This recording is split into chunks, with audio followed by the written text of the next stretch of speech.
Well, my name is Tinley. I am the Director of Survivor Relations. And today I have Vita as our guest to chat with. Vita, we at ORR want to thank you. We honor you and your time and your vulnerability and sharing your story. It is just incredible hearing survivors speak up, and we know it takes so much courage. So thank you.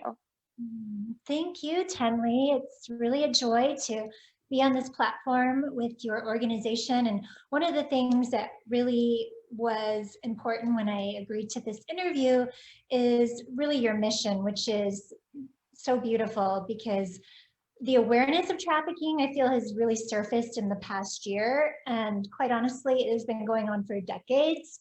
But you know what? At least we're here now. And I am a survivor. And the mission that you created is for, setting every captive free.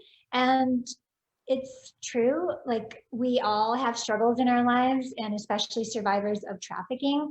And there's different kinds of trafficking. So part of my intention today is to share my specific form of trafficking and just the awareness of all the different kinds that are out there. I think will help people help others who are caught in those situations. Absolutely. Yeah, you're so right. I definitely think that now is like the best time, more than ever. People are just so aware and they're so awake and hoping to learn and take things in. And so it's perfect timing for survivors to really have their voices lifted and heard. And so again, we're just so grateful. I want to go ahead and open the floor to you to go ahead and share your story. I also want to let anybody who is watching know to go ahead and share. Like we've said, it's so important that survivors' voices are lifted and heard. That is how we educate ourselves and how we help and being a part of the solution to end sex trafficking. Also, if you have any questions for Vita, go ahead and drop them in the comments, and Vita will answer any questions she is comfortable with before we wrap things up. Great. So, Vita, go ahead and share with us whatever you're comfortable sharing. Sure. Well, again, thank you for asking these questions. I love this format because it's a free flow, and in previous interviews that I've had, it's very targeted questions. And I like that I can kind of direct this and let the viewers actually ask the questions instead of them being fed, which I just think is a unique platform to do. But, I guess I'll just kind of dive into my story a little bit. And, really my focus and intention today is like, the stories are important. But, as a survivor, you get to a place where you realize like there's hope and there's new chapters. And I really want any survivor out there today to really walk away with what resources are out there, what can they look forward to, because I feel like if we have hope to find something, whether it's a resource, a tool, a person, a service, that's what really moves us forward to heal ourselves and then eventually heal others. So my story started back in the 70s. My mom comes from a third world country. She's from Peru.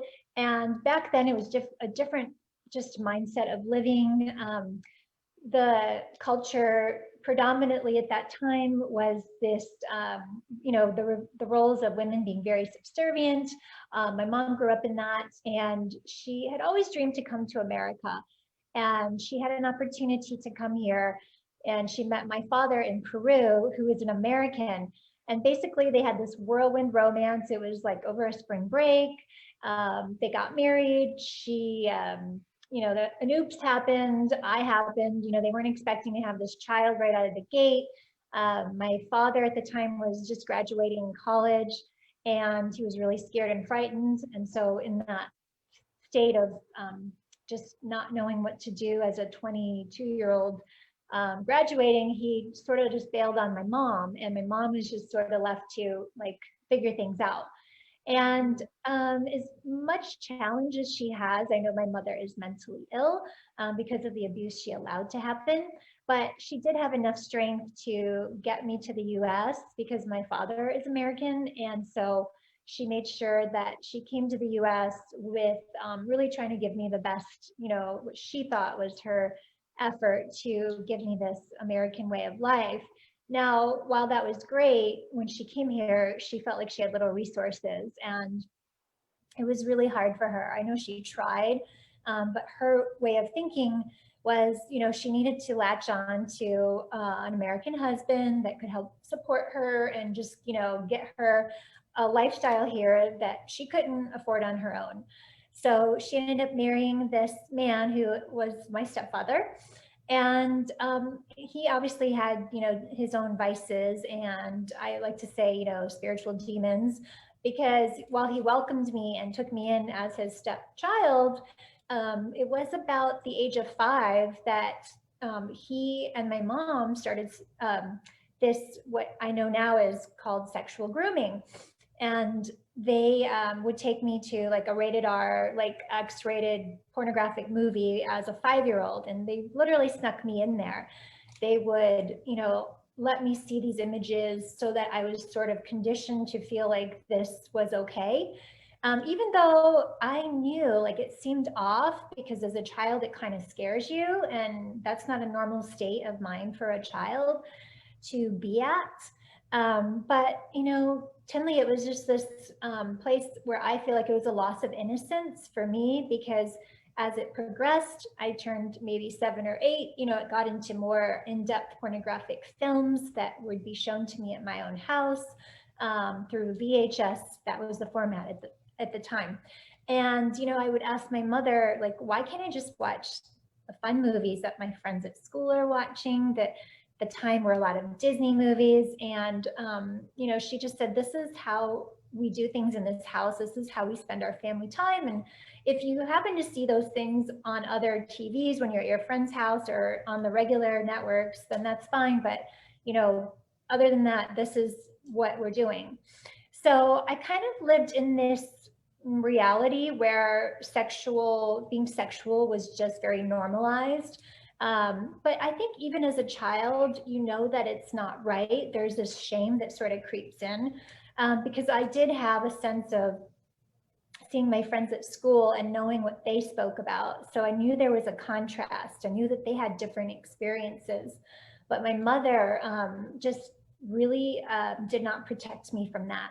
So, circle forward, I'm almost 13. My stepfather, and these are some of the signs people can look for when a child is, being, what my trafficking is familial trafficking, when a family member traffics a member, a child in their family, which obviously my mother was doing. She started it off very subliminally or very softly, but it progressed. And so like we really had this dormant existence where we really couldn't see our neighbors. We didn't get exposure to friends and family very much. It was very rare. And when we did get exposure, my stepfather really tried to control, me in those situations, because I think he just wanted to, sort of isolate us. And so it was this isolationist existence that I really didn't enjoy, but really had no choice at the time. So it was discovered when I was 13 by my mom's sister and her mother that things were not appropriate in my house. Not because they were there, we were actually visiting them in Florida, and they had noticed the sort of the groping, the molestation that my stepfather was doing. And at this point, this was just survival for me, because whenever I would question that with my mother, it would become a very tenuous, very hard to be in environment. Like she would just let me know, like, this is our way of survival and you need to show up, you need to be okay with this. She ended up having 2 other children with my stepfather. So I feel like as life compounded on her, the stakes were higher, and she kind of knew that I was sort of the pawn for her to be able to have the life she had with the children she had, and to know that we would have a roof over our head, that we would have food on the table. It was sort of a very odd exchange, and not good exchange between her and my stepfather, that she allowed the abuse to happen for many years. But I did escape that when I was 13. I ended up going to live with her sister and integrated into their family with 4 other children.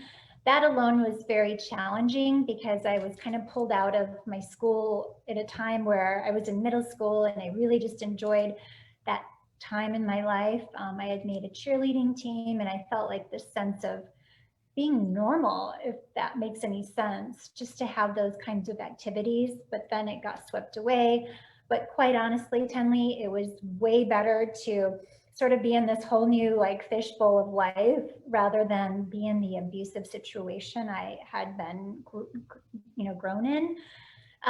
So fast forward, I ended up staying with my aunt and uncle until I was about 18 years old. I went off to school and just sort of fashioned my own life very independently. Um, I have spoken to my mother, but it was, oh gosh, probably 2 years ago.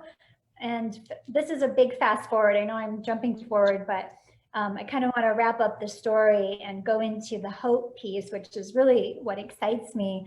But I spoke to my mom 2 years ago, partially because my stepfather was dying at the time.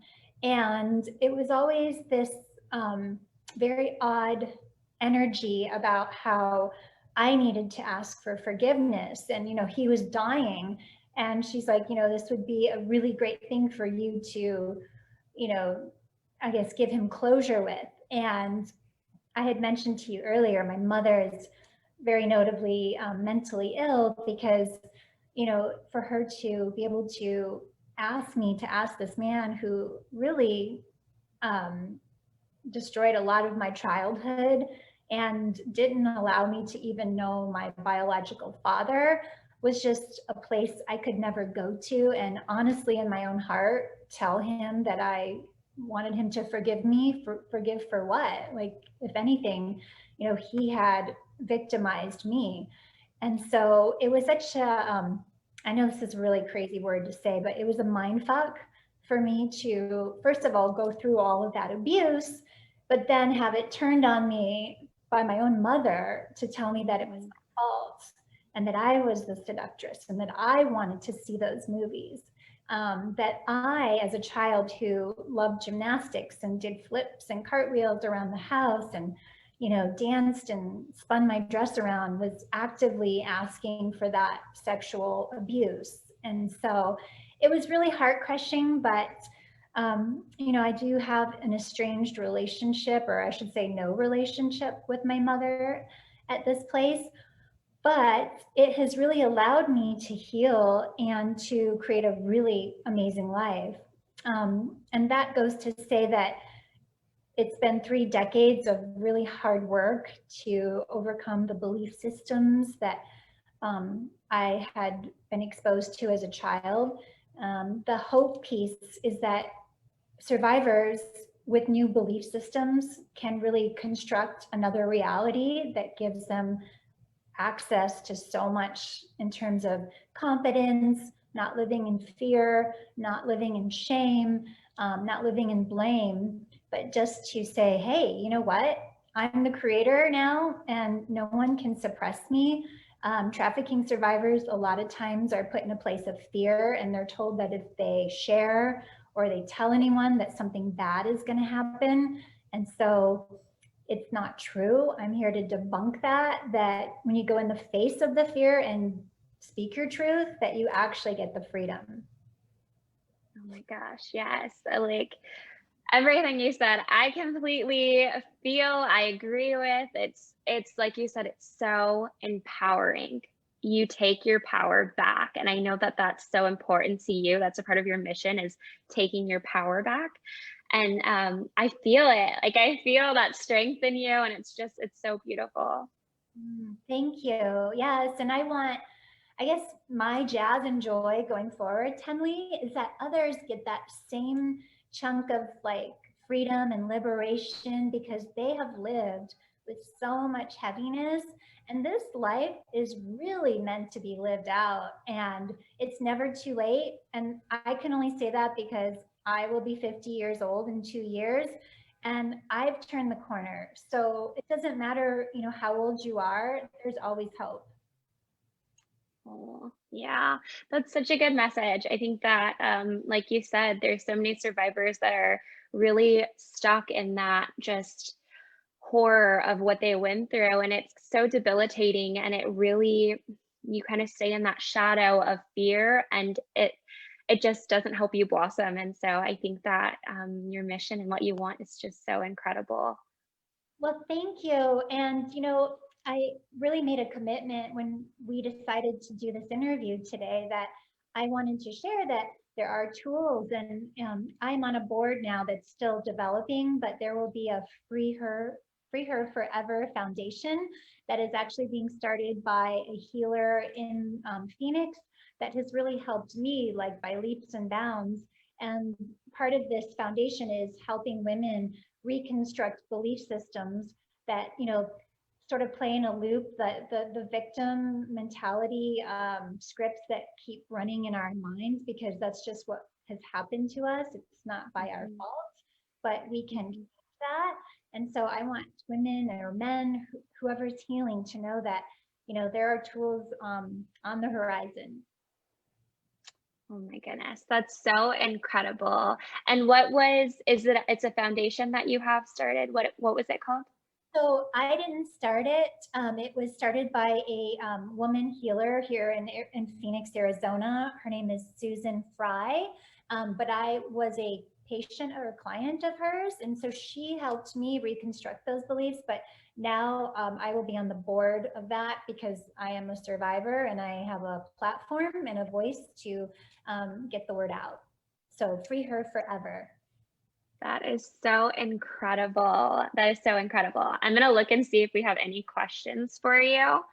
Um, oh my goodness. Ah, sorry.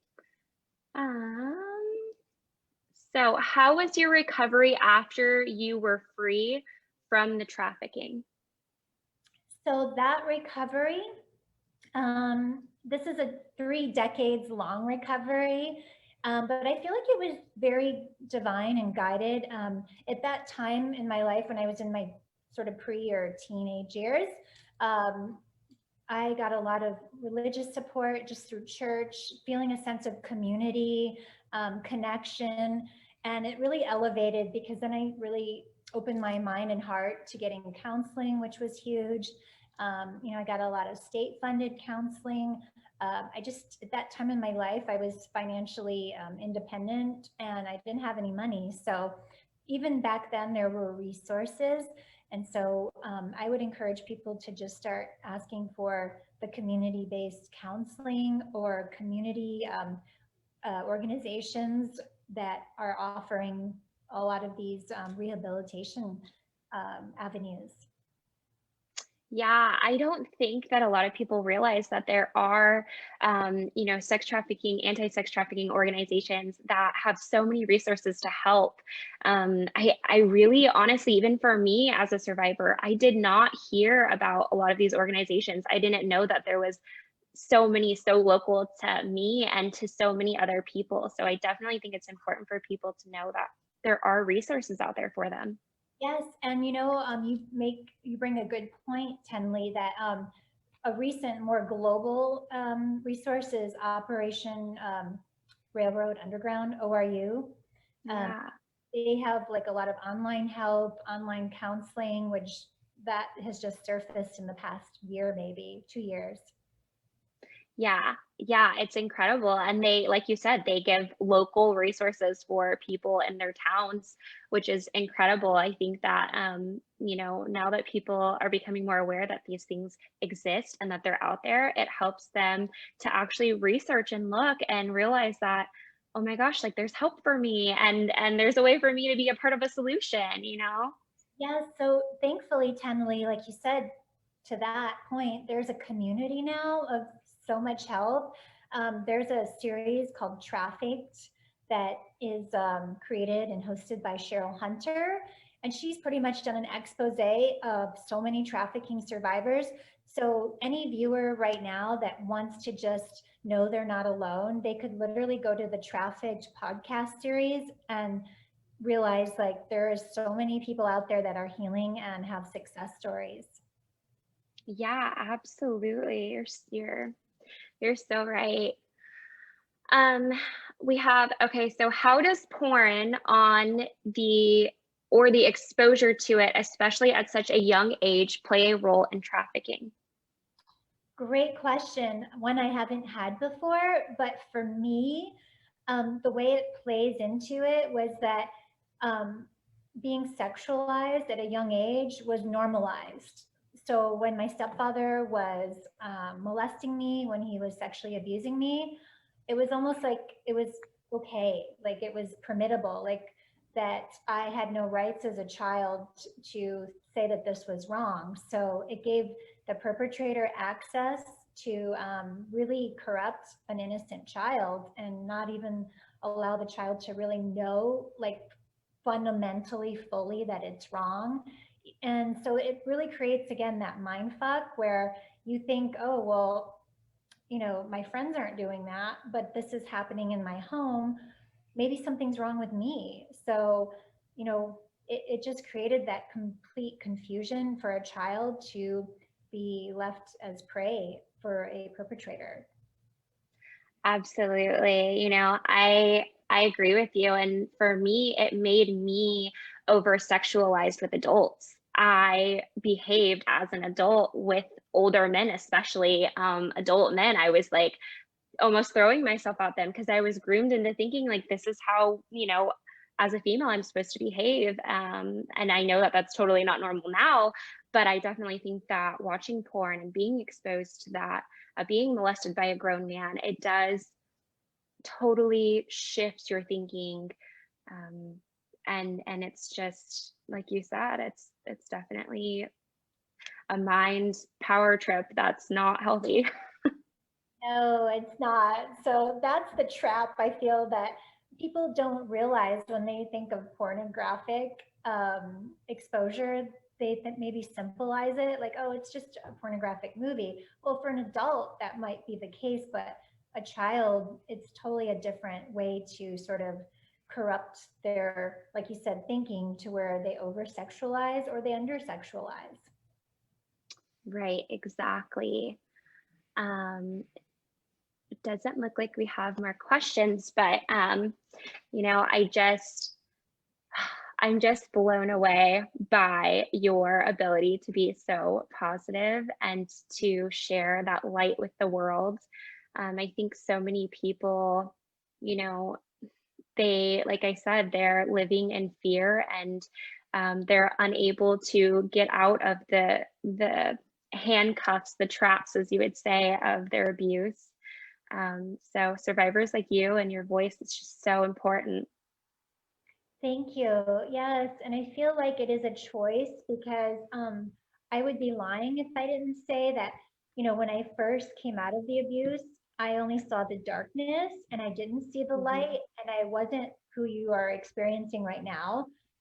It's been 3 decades for me to heal to this place. So I get really excited for, your generation and generations to come because now you guys are talking about this. Like, this is something that people are like, oh, well, I can actually help myself and not feel like so dirty and wrong and shameful because other people have experienced this. Whereas when I was growing up, when I had spoke my truth, it was a complete reversal. It was this way of demonizing me. Like people would say, God, you're so like dirty and wrong. Like, why would you even talk about that? Like, something's wrong with you. And that really did not help me heal. But I knew inside of me that I wasn't going to let my perpetrator win by not by like pushing me down because I knew I had to like elevate the story, the drama, the pain to not let him win. That was sort of my drive. So now like everyone can just really support one another and we're all here to help. Yeah, absolutely. Vita, I want to ask you, how has your experience as a survivor, how has it affected you with your relationships with men specifically, but in general, how has it affected those relationships for you? Yeah, no, that's a great question. And that's one of the questions where I have many answers to, because initially it affected me to a place where I didn't want to be around men. Men scared me. I didn't even have a boyfriend in high school. Like the thought of a man and like anything sexual was a total like shutdown for me, and it scared me. Mhm. But I have over the years sort of very much repaired that to where now I'm more open to intimacy. And, I've had, relationships that were just not healthy. But I realized that that unhealthy relationship that I would enter was because I wasn't healthy in my own confidence and in my own abilities to stand up for who I was.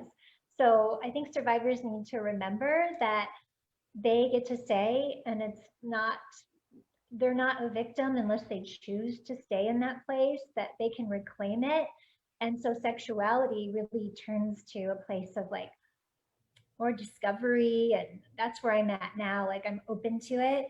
And I feel more connected to the man in my life because I am married. But yeah, it was hard for a while to really fully blossom into that. Yeah, absolutely. I totally, again, I second that. I think, yep. Um, how can we relate to someone and tangibly be there for someone once we know their story of survival from trafficking? Wow, I love that question. No one's I asked know. me that question. So I think in my experience that just really letting that survivor know that you hear them and you're not Hmm. judging them, that, you're Right. putting them in a bucket like, oh, well, you're broken, you're bruised, you're dirty, you're wrong, you're confused, you're a victim. Like all of that language needs to be thrown out. And it, it doesn't like, the paradigm shift is to look at, I say, listen to them as Yeah. as amazing, as beautiful, as courageous, as healing, as like free. Because if you listen to someone like that, whether they're a survivor of trafficking or they're just a very troubled person, that is very powerful because then they get to see that is possible in themselves if someone else listens to them as worthy of all of those things. So I would say to start with that and really listen and be encouraging and tell them that they get to create from here on out, that their past is not their future, and the present is the gift to create whatever they want now. Oh my gosh, that was like the best answer because you're so right. A lot of the times, I mean, my answer is always just love us. Like we're normal people. We just want to be loved. And I think that that's so important, when people continue to victimize you and feel sorry for you, it's not an empowering thing. Whereas, like you said, if you tell someone, you're amazing, you're so courageous, you're powerful, and you build that up in them, it really just helps us blossom and feel courageous and help others feel courageous to come out and speak and to say, yeah, this is what I've been through and I'm strong and I don't mind being vulnerable. Come along with me. So I love that. Oh yeah, thank you, Tenley. You have such like spirit of revival and recovery too, because I second all of what you said. That is so important, that they are lovable, and that you're willing to be vulnerable with them too. Like someone who wants to help a survivor could, really be vulnerable and say, you know what, I hear what you're saying and it's all valid. And, just so I have struggles too. And it just kind of like lets them know like there's not an inferior, superior sort of dynamic, that everyone struggles with something. Right. Yep, you're absolutely right. I think that that's super important. Vita, do you have children by any chance? No, I don't have any children of my own. And this is probably I guess, more troubling part of where I'm at now, it's the most emotional part for me. And it's probably because I felt for so long could never be a mother because I didn't know how to even be a mom. Um, Now it's too late for me, but I know that I can help future generations heal and really move forward in a great way. But by the time I was ready to be a mom, like emotionally, physically, it wasn't possible because the messaging I got was that if you've been broken, then you're going to break your child. Like, you're not going to be a good role model. And I never wanted that for a child I would bring into the world. And so, because I believed in the broken narrative of myself for so long, and I know everything is divine and it works out the way it's supposed to, but the thought of children just is a place my mind couldn't go to because I was so fearful that they would go through the same thing. So yeah, no children in this life, but I do have two cats and I treat them like kids. And my hope is that maybe I can help other children in the future and sort of, not be their mother, but just maybe have that maternal experience in some way to know that I can help others. Oh, you made me like, get it together, girl. That's so beautiful though. And I think so many survivors feel that way, people who have gone through trauma. For me, I always wanted to be a mother. Um, but I did not want to have a little girl. And I was very focused on like, I don't want a little girl. I'm like, what if there's that piece of like evil in me that would come out? And so I ended up with three boys first. And I recently just had my little girl. When I was pregnant with her, when I first got pregnant, I was so scared. I really wanted a girl, but I was so scared. I was like, what if, what if, what if? And I did a lot of what if talking. And it turns out that I am madly in love with my daughter and so protective of her. And she's just the best, one of the best parts of my life, along with my boys. But I definitely understand that fear. I felt that so strong, and I was so scared that I was going to be a repeat of a cycle in my family, and I didn't want to do that. So I totally get where that could come from. Yeah, thank you for sharing that because it's really inspiring to me that you turned that corner at a time in your life where you can experience this motherhood, which I've heard is magical. And it's just so funny. Like, I'm religious in the sense, I believe in God, and I feel like God gave you exactly what you needed. And that makes my heart so happy because it's almost like He saved the best for last. He's like, and here's your cherry on top, your little girl who you're absolutely over the moon about. Yes, yes, it was such a gift because you get the three boys. I got my three boys, and it was my third boy that made me realize, I think I kind of want to try for that girl. But hearing the words, "You're having a girl," it was like, okay, here it comes, and all the emotions flooded, and I felt all the feels. And I ended up having her early, and I think that having her so early and having her in the NICU and really that protective mother mode of just seeing what a miracle she was. I don't know. I just feel crazy now for thinking that I was like incapable of loving this daughter of mine because she's just everything. Um, well, I can completely relate to your mindset though, because you get into that energy or state of mind like, if this happens to me, it would happen to a child of mine, but it's not true, right? Right. Right. Because it's an active choice. And that's what survivors, it's so important that we really talk about that active choice of rising above our abuse, of making the choice to be better, to do better, to be aware of ourselves, and to constantly be growing and changing. Um, and that's what prevents you from, being a repeat abuser. You're right. And you have healed it, and it is a choice. And I think that's a huge distinction, Tenley, that we really need to let survivors know. Like, it can repeat itself, but they have to like psychologically, like actively, consciously say, I have to heal myself, and then I can assure that my child will be healthy and happy. Exactly. Yes. Well, you have tons of thank yous, lots of love. Do you have anything else that you would like to share with the viewers in general? Just anything you'd like to say? Goodness gracious. Well, I did make some notes here. Let's see, did I share pretty much all of the nuggets that I thought? Um, well, pretty much that there is hope and happiness that's to be reclaimed for any survivor of human trafficking, and that I'm really grateful for Operation Royalty, your organization that's opening people's minds and hearts to healing, and that you are a survivor. Like, that really is a big support to all of us who get to share our stories. And you're inspiring. You have 4 children of your own and you've turned the corner. So thank you just so much for continuing to pay it forward and really help our world and our future generations be free.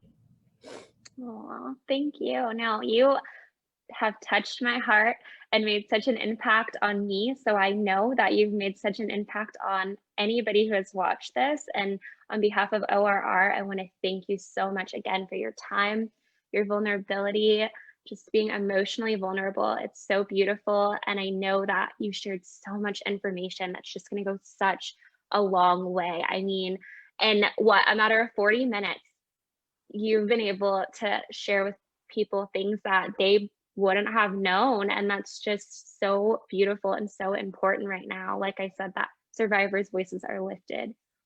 Oh my goodness, that's my joy and my jam. And also, Tenley, I wore these earrings just for you because I wanted you to know that you're beautiful. Oh my gosh, how cute. I love it. I love it so much. It's so cute. I'm glad you love it. And we're all beautiful, right? Like, let's just keep sharing. Yes. In fact, you did get a comment about your earrings. Your earrings are very loved and noticed. I can share them on my Instagram handle because there's a woman who makes them in Alabama, and there's more to go around. Oh my gosh. Okay. Well, that sounds fantastic. Again, I want to thank you again. I can't thank you enough. It's just, you're just incredible. You're a beautiful person. And we are so honored that you sat with us and talked to us and shared your story with us. Oh, thank you, Tenley. Have a blessed You're day. welcome. You too. You have a fantastic day. Ciao. Goodbye.